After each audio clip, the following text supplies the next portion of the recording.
Tufu yenna kakasa mu kujjanjaba endwadde z'amannyo nga bali wamu ne Chalkmail. Omutwe gukuluma, musujja, mugongo, magulu oba tewewulira bulungi. Nywa Chalkmail okwongera amaanyi mu basirikale b'omubiri gwo okulwanyisa n'okutangira endwadde. Eddagala lya Chalkmail ne Nana Herbal Mouthwash lisange mu famasi zonna lyakakasibwa ne NDA. Ku Bexhill High School ekamutuza Masaka lya one A-level Arts and Sciences ya day boarding. Bexhill High School, education is a right for all. Family yowa NRM yatiddwa mu kalulu e Kalungu eyagala bwenkanya.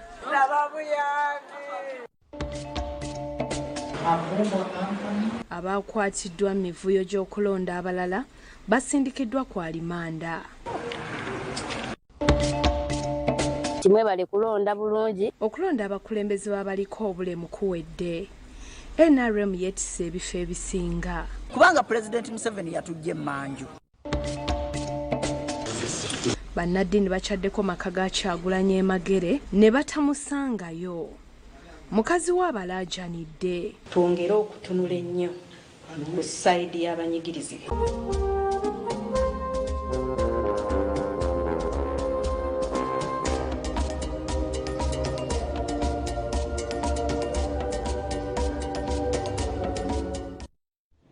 Kale mwebale kukkalira katandike okunyumya agataliiko nfuufu. Tutandise n'abooluganda olw'omuwagizi wa NRM eyakubiddwa amasasi agamusse. Bano balaajanidde gavumenti okulaba ng'ebayamba basobole okufuna obwenkanya. Ono azikiddwa ku kyalo Kyengeza ekisangibwa e Kaliisizo mu disitulikiti ey'Ekyotera. Gyebadde emiranga na biwoobe ku kyalo Kyengeza Kaliisizo mu Kyotera nga abafamire Bazika Katumba Girado emyaka 16 gambye okutibwa abakuumaddembe mu kiti ekyakeesa olunaku olw'okulonda.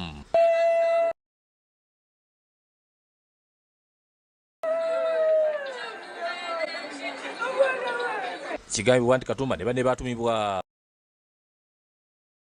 gambye okutibwa abakuumaddembe mu kiti ekyakeesa olunaku olw'okulonda.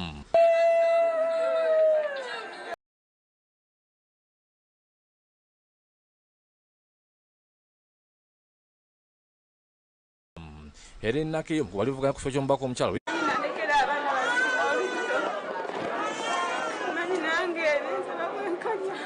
omubulizi okuva kanisa Christian Living Water Sally Morris naye ayogedde ku kikolwa kino. Olwatwalibadde tetukyalaba nnaku bweti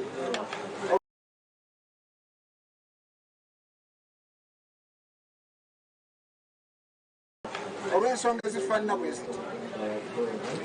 Naye olw'okubanga nti ebiseera ebisinga obungi tubeerawo ne twerowoozaako ffekka, y'ensonga lwaki tusalawo tusaanyeewo omulala gwenga oyagala obeere bulungi.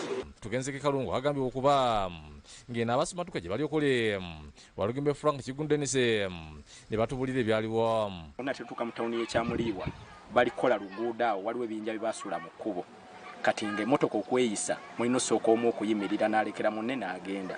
Kati bwe twayimirira tugenda olaba tukuba amatala bwe tuti nga tulaba emmotoka kuluga yali ya bbulaaka tambula ne tugenda mu maaso. Bwe twatambula ne tugenda mu maaso tuvuga tugenda owulira nga amasasi gavuga emabega gye twali tuva nga mangi tugenda owulira nga abaana be twali tutambudde abaali mu mmotoka endala nga balaajana. We namala okumulaga akabina bwe nti nziruse ne bansasirira amasasi gaali mangi nnyo. Banalinamu abaana bana, babiri bafiirawo, babiri bagenda n'ebisago. Bano bakasiza nti abakolako ekikolwa kino bamanyi bulungi era beetaaga bwenkanya. Era kana akawulu kabaddemu emivuyo mingi nnyo kwa buli musango gubadde gugenda mu maaso nga baguvulunga ne tusaba kuno tusaba obwenkanya abaana b'abantu baafa. Yenake yange yali atumye omugenzi naye ayogedde ebyaliwo.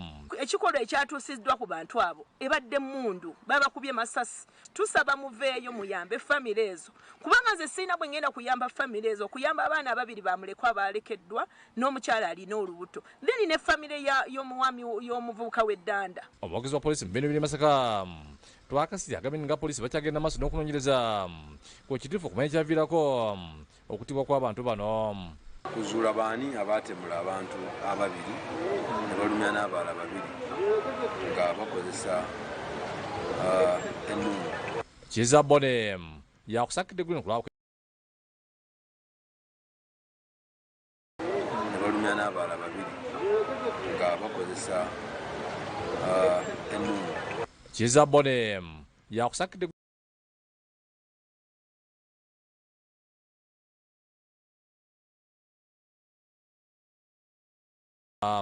kosa mwendo zirugulu basomedde emisango egyo maaso g'omulamuzi Osawulo. He was jointly charged with the offense of taking part in unlawful assembly.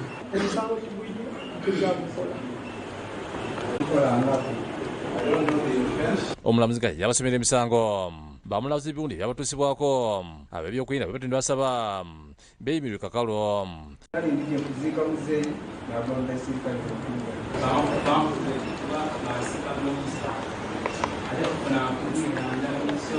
Kabe batukuba batubisa bubi era ndi wano ndi nala wa musaayi bongo ni mumutwe abasaba obwidandabyo bankoba for them they know how to beat not to treat. Omukoleddwa omukuuta awuniikiriza omulamuzi bw'ategeeza nti bamusanga wakawe ne bamukwata olwo kwe kujja ne kufuna omukooti okakasa nti bamusanga ava ku mulimu.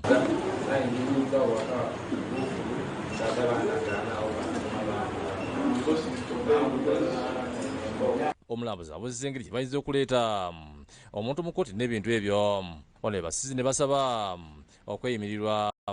Wano Moses Waiso omwe wa gavumenti abuulidde omulamuzi nti beetaagayo obudde kuba okunoonyereza ku misango gino kukyagenda mu maaso. Okunoonyereza omusango guno kumpukuwa bw'atyo omulamuzi abasinze ku alimanda okutuusa nga 5 omwezi ogujja okusaba kwa okweyimirwa lugenda okutundwamu. okuwulira kweno okusaba bbeeyo is deferred to 5th of February. N'abavubuka abalala 14 basimbibwa amaaso g'omulamuzi wa kkooti ento.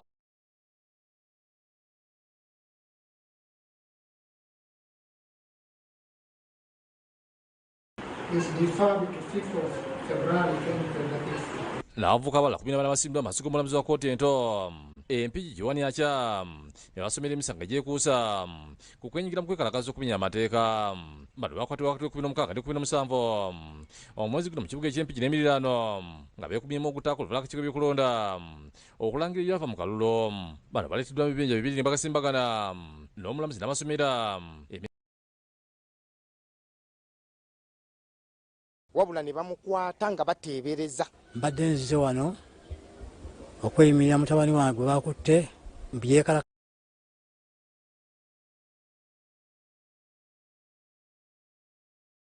wano okweyimirira mutabani wange gwe bakutte mbyekala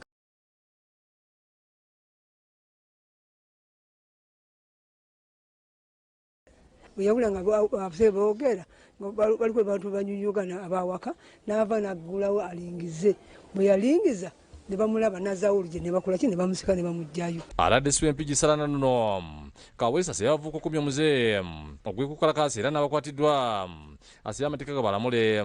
Okya bipiira lwakwaba oyo kyekipiira oyonoona korasi oyo yatwala ssente omukola ate ffe ojja kwokya akatundu katono naye ojja kusibwa ebbanga.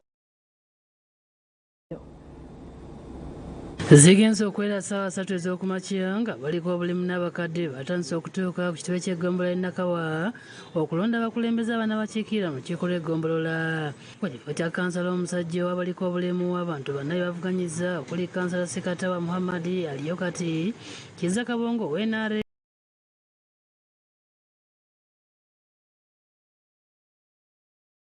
ensonze buwanguzi n'okwogera bye bagenda okukola okulaba ng'ensonga z'abaliko obulemu zisibwako essira. Ngenda kwongerako kuba nti nnina okwogera ne gavumenti ebintu ebinyigiriza abantu. Kyo ekifo kya kansala w'abaliko obulemu omukyala kivuganziddwako abakyala 3 okuli Sara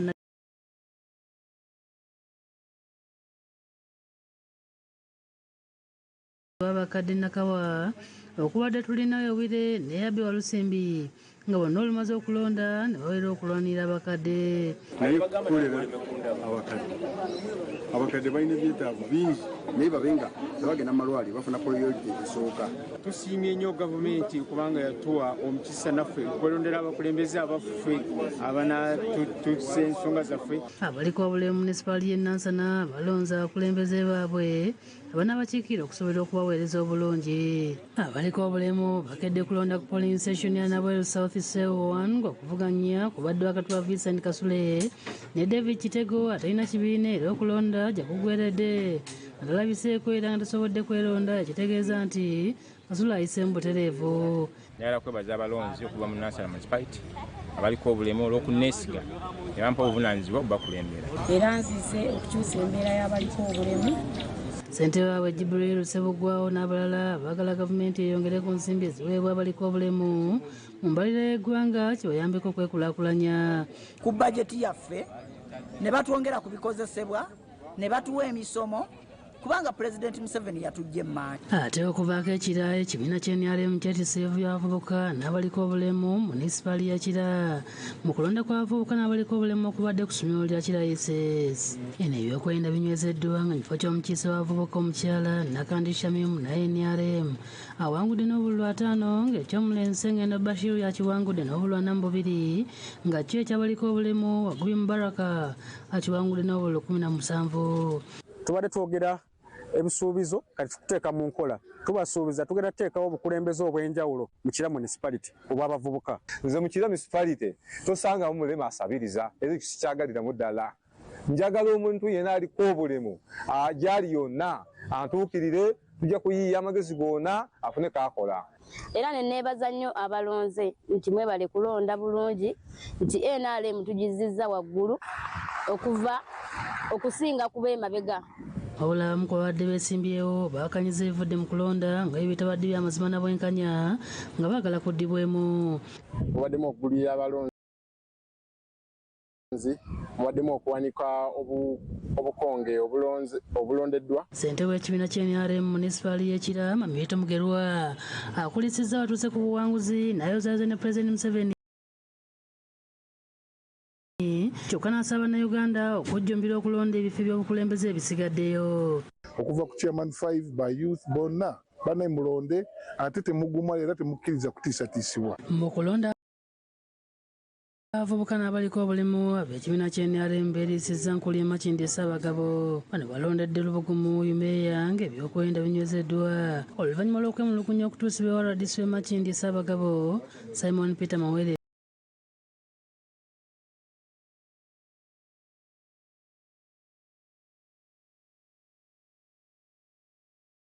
olw'okwemulugunya okutuusibwa RDC Makindi Ssaabagabo Simon Peter Mawerere. Abeesimbyewo ku kifo ky'abaliko obulemu kubaddeko Margaret Nakachyo wa NRM nga yawangudde Joeria Nantumbo yeesimbyewo ku lulwe. Ngenda okulaba nti enkola za gavumenti zigenda mu maaso nga parish modo nga sente z'abaliko obulemu zino eza gulanti. Ate ekyabavubuka obulwanyisa bannaabwe n'abeera mu kulonda okuddako tibakwera bwezi. Tubadde bulijjo tutambulanga mu bavubuka bano nga tutambula ffe tageti yaffe yakulaba nga NRM edda mu Kampala. Okulonda kugenza okuggwa nga Ali Kibirango Mukasa awangudde akabaliko obulemu ate Night Lilian Walugembe awangudde okulonda kw'abakyala abaliko obulemu. Ku bavubuka mu NRM Josephine Nanteza yawangudde nga Diddo Victorious Nagai afunye obululu 388. Njagala okusooka okwebaza bannalubaga bonna bonna abaliko obukosefu olw'okunteekamu obwesige ne banzikiriza mbakulembere. Twali twabasabira ssente wa pulezidenti n'atuweereza biliyoni 1.5 naye tugenda kuzifuna nga twakava mu kulonda kuno ez'okwekulaakulanya kw'abalema. Abantu bonna bazze ne balonda omuntu lwiringi nga tebabakase ate nga tebabaguliridde. Kale ate ab'ekibiina ekitabenzikiriza mu ggwanga ekya Interreligious Council olunaku olwaleero bakyaddeko mu maka g'akulira ekibiina kya NUP Robert Kyagulanyi Ssentamu Magere okubasabira n'okubagumya olw'embeera gye bayitamu mu kiseera kino eky'ennaku Kyagulanyi kyasangiddwayo naye nga bano bawayizzaamu ne mukyala we Baby Itungo gwe basabye okubeera omugumu. Ku ssaawa 8 ekitundu ez'olweggulu abalyoyi b'emyoyo abeegattira mu kibiina ekibataba ekya Interreligious Council babadde bataka emagere mu maka ga Robert Kyagulanyi Ssentamu akulira ekibiina ky'NUP era yavuganyiza kuba pulezidenti mu kalulu akakubiddwa ku Lwokuna lwa wiiki ewedde n'akwata ekifo ekyokubiri ng'akakiiko k'ebyokulonda akulirwa omulamuzi Simon Byabakama bwe kaalangirira. Yetegerekese nga bannaddiini bano ekibatutte maka ga Kyagulanyi kubadde kumusabirako n'ab'omu maka ge n'okubazaamu amaanyi olw'embeera gye bayitamu mu kiseera kino wakati mu muyaga gw'ebyobufuzi. Basajja ba Katonda bakulembeddwamu ssente w'akakiiko kano era Ssaabalabizi w'ekkanisa ya Uganda Dr. Stephen Samuel Kazimba Mugalumbowa era olwetuuse mu maka ga Kyagulanyi baaniiziddwa mukyala we Baby Itungo Kyagulanyi n'abalala bayingiza mu nnyumba entebe ne baziwa emirimu. Babi aluviiridde ku ntono bannaddiini bano engeri gye yavaamu awaka nga mu kiseera kino basobeddwa eka ne mu kibira. 16 ekiro baatulumba baleeta amadaala era nina obutambi kuba sikyalina gwenkola nange mbalaba nga bwe bandaba ne bajja ne balinnya wali ne balinnya wano ne balinnya eno neeno kuba bajja n'amadaala ga mirundi mingi bonna ne balinnya at once ne batuggyako amasanyalaze ne batuggyako kamera. Bwali kiro Mwami Kyagulanyi n'amanya nti it's not a usual thing era kawuka kaali kakulumyeko okalaba okakolaki, so he had to escape. Naye twakiriziganya nze nsigale kuba nina abantu bange ab'okubeerawo nabo. Babi akukulumidde bannayuganda abalowooza nti Kyagulanyi ali mizannyo gye nti yeekwese wakaawe okuteeka eggwanga ku bunkenke ekitali kituufu. Nalaba spokesperson wa poliisi ng'agamba nti Kyagulanyi gy'ali ewaka ali mu sitting room ye aliwe. I can't confirm nti gy'ali naye nga yagenda ate nga naye gy'ali ayimirira n'abagamba nti siriiyo muve mu maka gange abantu batambule. I have tried twice to leave this house naye baŋŋaana okufuluma era nga bonna mwe mufunye obuzibu okuyingira.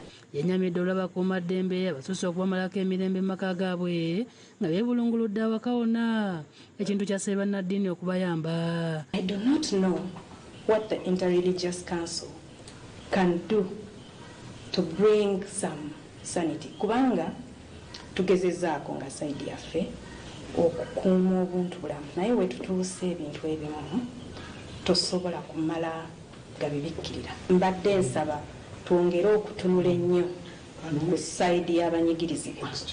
Oluvannyuma beevumbye akafuba akatakiziddwamu bannamawulire era akafuba oluwedde bannaddiini n'abawulire bannamawulire ensonga ezibadde zibatutte ewa Kyagulanyi. Ssaabalabizi Kazimba agambye nti bo omulimu gwabwe nga bannaddiini kwe kusanyukira wamu n'abasanyuka ate era ne banakuwalira wamu n'abanakuwadde okulaba nga babazaamu essuubi.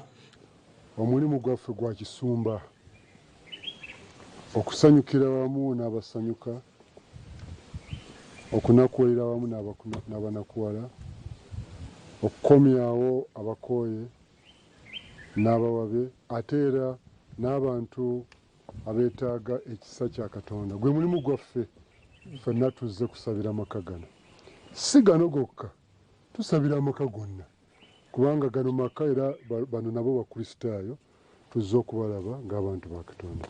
Era wano tusinza n'okugamba bannange nti twongere buli muntu okussaamu munne ekitiibwa, buli muntu okwagala munne. David Tamale yakusakidde eggulu eno ku Lwabukedde TV. Yalondeddwa ku kifo eky'omubaka owa Jinja North Hussein Muyonjo ono nga yakuzannyira Swengere ku Bukedde TV yeeyamye okusigala ng'azannya komedi kubanga kye kyamutunda mu bantu. Asangiddwa ku leediyo emu ejjinja gy'akolera nga mu kufuluma abantu abadde bamulinze era nga balaga nti bamuwagira. Hussein Muyonjo amanyiddwa nga Swengere yawangudde ekifo ky'omubaka wa Jinja North mu Parliament yasekeredde abalowooza titasobola kutuusa buweereza mu bantu. Muyonjo bannayuganda basinga bamumanyira mu kazannyo akabeera ku Bukedde TV mwazannyanga Swengere ne mukyala we Maama Kalibbala ssaako mutabani waabe Kalibbala era nga bakazannya mu lulimi Olusoga. Ojo obege maama wo kasitayira ati obubuuzi nti maama ani yaniriza abakazi memwendo kubasanusa buli ssaawa. Swengere mukalulu akabadde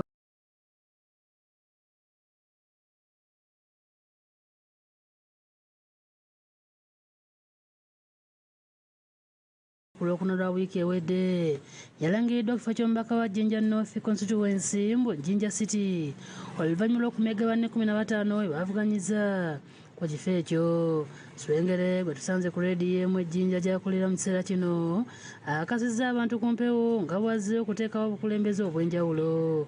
Katonda yanambye nti abantu abatontono banoonya ino komediani tusobola ama mu constituency nga wabigezo naali kulembera wallahi billahi tallahi nja kuba omu kubakulembeza abadde okwogerwako mu buso geno. Okufuluma studio wabweru asanzeewo enkuyanja y'abantu ababadde bazze okumukulisa akalulu. Mu mboozi ye n'omusasi waffe Swengere ategeeza nga bw'aludde ng'alowooza ku byobufuzi era ekirooto kino kyatandika dda.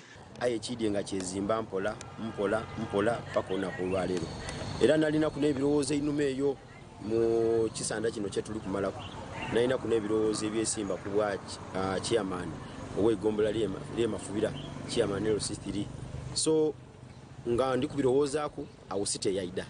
Ayogedde ku buwanguzi bwe yatuuseeko bw'agamba nti si bubwe wabula bw'abantu bonna naddala abanyumirwa byakola. So obuwanguzi bwange ti bwange zenka buwanguzi bw'abantu ababeere banumirwa mu byenkola era baabona nga kituufu mu byenkola bwe mbanga bibakolere bulungi era nsobola n'okubakulembera obulungi. Ategeeza nga bazze okukyusa endowooza embi abantu gye babadde nga bafunye ku bantu abatutumufu abazze nga balemereddwa okuweereza nga batuuse mu bukulembeze. Nsaba Katonda ampe endawulo kwabo era olutalo lwenina ssaawa dino lwakwira mu kulongoosa liina lyaba entertainers eriina lyaba celebrities abamaze ne baida ne bafuuka abakulembeze n'olutalo lwenina nti abasinga bungi babaire very big disappointment eri abantu ababalonda. Swengere agamba nti bwakusigala ng'akola emirimu gye egy'obwakazanyirizi nga bwakiika ne mu palamenti kubanga emirimu gino gye gyamutunda mu bantu. Of course nda kusigala nga nkola era nda kusigala nga nkola bino byenkola because eno talent nzira wenaja nti ndi kugisoma ezira yaida nti agimpa eri Katonda ne yagimpa era talent eno nentuusisa ku kyendiku. Kyokka yanukudde abasuubira nti naye yagenze kulya nga talina buweereza bw'agenda kutuusa ku bantu kubanga ali ku ludda olw'obula gavumenti ng'okusakira ekitundu kiyinza okuba ekizibu. Aye ekikulu kyakutegeera nti abantu baffe bendaki because buti n'abajja okuba nga batambulirwako ebintu bino byona byona. Nze nga MP ndidye ebirowoozo n'ebizibu by'abantu aba Jinja North n'abantu ba Busoga n'aba Uganda boona boona wenina okubitwala ndina kubitwala ku floor of parliament. Sarah Lwansasula yalidde ekifo ky'omubaka omukyalo owa Jinja City. Wano gwe tusanze mu maka ge Buwekula mu Jinja agamba nti azze kuteekawo ssuula mpya obukulembeze. Abaana baife abana Jinja City mulimu abavubuka bangi kyetujja okusookerako is kuba brainwashing okuvaamu endowooza eno gye balimu okubona nti tubataamu endowooza naye kyenkubye nti twidda kwetanira ino skilling. Ye Dr. Lusaka Timothy Watuwa yawangudde ekifo kya Jinja South West agamba nti wakusesera ku byobulamu naddala ng'asakira eddwaliro ekkulu erya Jinja Regional Referral Hospital. Ndi kwenda okwongera okutereeza ebyobulamu engeri yentegeera mu paliyamenti nti omubaka bw'aba mumalirivu okola amaani agata ku budget. Omulala yawangudde mu Jinja ye Paul Mwiro wa Jinja South East. Ivan Lubega yakusakidde eggulu eno ku Bukedde TV. Bye binaakozesebwa mu kulonda abakulembeze ba gavumenti ez'ebitundu olabira bino nga bituuse mu bitundu by'eggwanga eby'enjawulo. Kalangala bituusiddwa bulungi ne bikwasibwa abavunaanyizibwa. Okulonda kuno kugenda kubeerawo ku lunaku Olwokuna. ebintu ebigenda okukozesebwa mu kulonda kw'abassentebe ne bakansala ku lwokuna lwa sabiiti eno bituusiddwa e Kalangala era akulira okulonda Ronald agaba akasiza nti byonna bifuniddwa. Obukisi bwaffe obw'obululu bwavudde e Kampala leero bwatutuuseko wano ssaawa nga 3 ez'okumakya. Bwonna bwatuuse bulungi tebulina buzibu. Ono agumiriza nti bandikozesa register singa obuuma bunaddamu okugaana. Whatever failure was there was just a hiccup. We are likely going to use them unless otherwise. But again, the primary document for voting is the register. Mwabaddewo nga bikozesebwa bituusibwa ye Fred Mwesigye ne John Lutalo bakasiza nti ebintu byonna bituukidde mu budde. Bakasiza bulungi ebintu ebizze byo ng'ate n'essiruku eziri bulungi tewali nsobi yonna gyendabyemu. Ebikozesebwa byabwe bokisi zonna zituuse olwaleero. Emmotoka ezze nga siiruku eziri bulungi era ne tuzimenya nga tezaafunye buzibu bwonna. Mu ngeri emu abalangirwa nga abawanguzi ku bubaka bwa Paalamenti okuli Wile Lugoloobi ow'e Bujumba, Carol Nannyondo Birungi ow'Ekyamusuwa ssaako Helen Nakimuli lwazi bagenda okukolera bannakalangala. Ensonga ng'ey'entambula, oluguudo ne ferry, twagala District Hospital wano Kalangala Health Center for nga President we yatusuubiza ensonga zino ngenda ziremera ku mirimu gy'Abannakyamuswa engulu ngenda kugikwasaganya nnyo n'amaanyi era mbasaba munsabire era mumpe obuwagizi bwonna obwetaagisa nti buli kagwawo e Kalangala kalina okutuuka mu Paalamenti ya Uganda ate ne bakamanya ne baba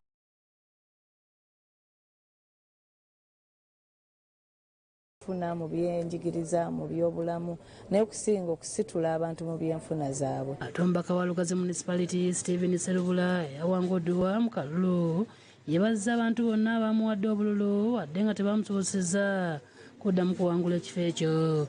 Njagala okwebaza bannalugazi olw'akalulu ke twakavaamu ennaku z'omwezi 15 ate we baayongera okuyimirira naffe twagala okwebaza bassebo ne bannyabo. Agambye nti wadde ng'emitima gyabwe gyamenyese olw'ebyo ebyavudde mu kulonda nti eyo si y'enkomerero n'abasaba bave benyigire mu kulonda abakulembeze ba gavumenti ez'ebitundu okusuubirwa okubeerawo ku lwokuna lwa wiiki eno.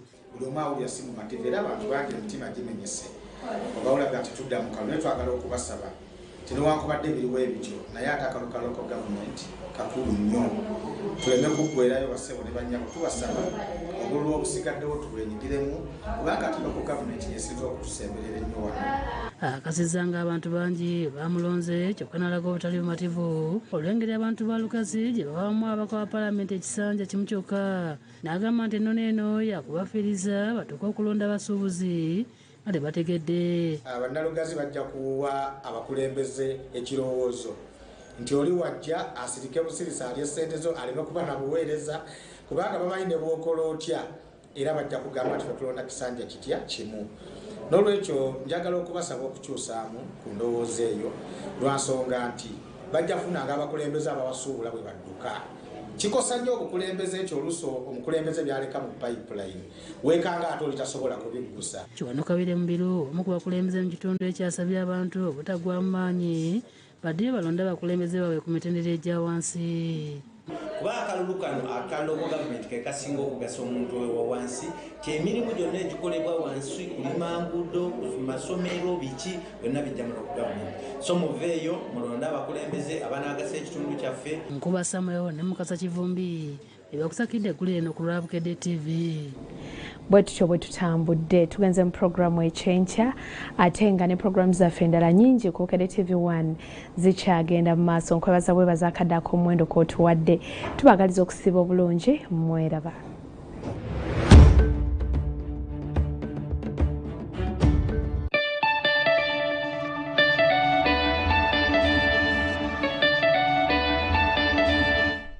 Ekyenkya kikutuusiddwako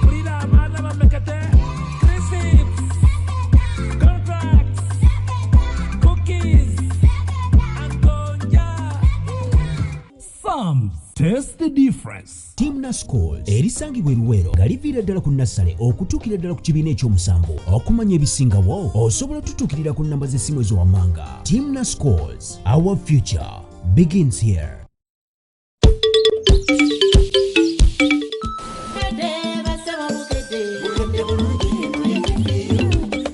Ekyenkya ye programu gy'otasaanidde kusubwa kale olw'okusatu luno kirimu ebintu bingi agafeeyo tugenda kuba n'abakakiiko k'ebyokulonda